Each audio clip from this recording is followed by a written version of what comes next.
Hello viewers, আসসালামু আলাইকুম। কেমন আছো তোমরা সবাই? দেখো সকাল সকাল চলে এসেছি ছাদে। আমার পেছনেই খেয়াল করলে দেখতে পাবা কাজ চলছে। কী কাজ বলো তো? আজকে এত সকাল সকাল কেন ছাদে এসেছি? আনুমানিক এখন সকাল 7টা। আমার পিছনে দেখো বারালি বাঁধা। আমাদের অঞ্চলে এটাকে তো বারালি বলে। তোমরা কি বলো কমেন্টে জানাবা। তো এখানে 3 কেজি ডাল আছে আর একটা বড় কুমড়ো আছে। এখন তৈরি হচ্ছে। তোমরা কি বুঝতে পারছো কি? হ্যাঁ, এই কার্যক্রম দেখে কিন্তু আমরা বুঝেই ফেলেছি যে এখানে বড়ি বসানো হবে। তো বারালিটা ময়ের সাথে সুন্দরভাবে বেঁধে নেওয়া হয়েছে। দেন কুমড়োটাকে সুন্দরভাবে কুড়ে সেটাকে ধুয়ে পানি ঝরতে সারা রাত দেওয়া হয়েছিল। আর কালার ডালগুলো যেহেতু বাসা বাড়ি তাই ব্লেন্ডারে এটাকে ফিনিশিং করে নেওয়া হয়েছে। গ্রাম হলে ঢেঁকিতে করে নিলে বড়ি আরও বেশি টেস্টি। এখানে দোলনা, ছাদে দোলনাটা আমার খুব ভালো লাগে। এই কারণে এদিকে ওরা ডালটা আর কুমড়োটা সুন্দর করে মিশ্রণ করে ফেনা তুলতে থাক, আমি ততক্ষণ একটু দোলনায় দুলে আসি।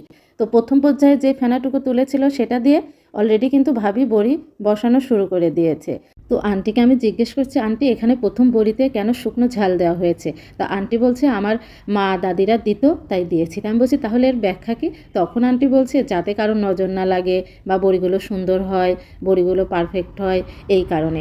আসলে আগে গ্রামে এমন কথা প্রচলন ছিল, আন্টি তাই করেছে, যার যার আর কি যেটা বিশ্বাস। ওদিকে বড়ি দিতে থাক আর আমি এদিকে ছাদে এত সুন্দর গোলাপ ফুল যা দেখে তো আমি মুগ্ধ হয়ে গিয়েছি। আর ফুল দেখলে তো আমি পাগল হয়ে যায়। তো ফুলগুলোর একটু ঘ্রাণ নিতে লাগলাম, ওকে স্পর্শ করতে লাগলাম। এত সুন্দর প্রকৃতি আর তার সাথে এত সুন্দর ফুল, মানে এত ভালো লাগছে, আসলে এটা ভাষাতে কিন্তু প্রকাশ করার মতো না। তো চলো ওদিকে যেয়ে দেখি কত দূর হলো। এসে দেখি ভাবির অনেকটা বড়ি দেওয়া হয়ে গিয়েছে। আর ভাবির শাশুড়ি ওদিকে ডাল আর কুমড়ো মিশ্রণ করে সুন্দর করে ফেনা তুলে দিচ্ছে।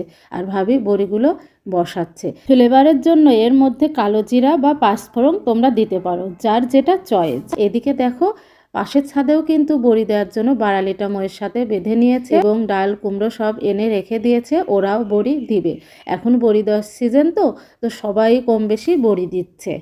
শুরু থেকে তোমাদেরকে দেখানো হয়নি, কিন্তু আমি যে তোমাদেরকে বলে দিলাম, আশা করি তোমরা বুঝতে পেরেছো। পরিষ্কার পানি দিয়ে ডালটা অনেকবার পরিষ্কার করতে হবে, যতক্ষণ ডালে ফেনা উঠবে ডালটা ধুতে হবে। দেন ডালটা ব্লেন্ডার করো আর বাইরের থেকে এটাকে পেস্ট করে নিয়ে আসো, সেটা তোমার ইচ্ছে। আর কুমড়োটাকেও কুটতে হবে, কুড়ে এটাকে ভালো করে ধুতে হবে, ধুয়ে দেন এটাকে পানি ঝরতে দিতে হবে। তারপরে দুটোকে মিশ্রণ করে এভাবে আলতো হাতে পানি দিয়ে দিয়ে একটু একটু হাত ভিজিয়ে নিয়ে তোমার ফেনা তুলতে হবে।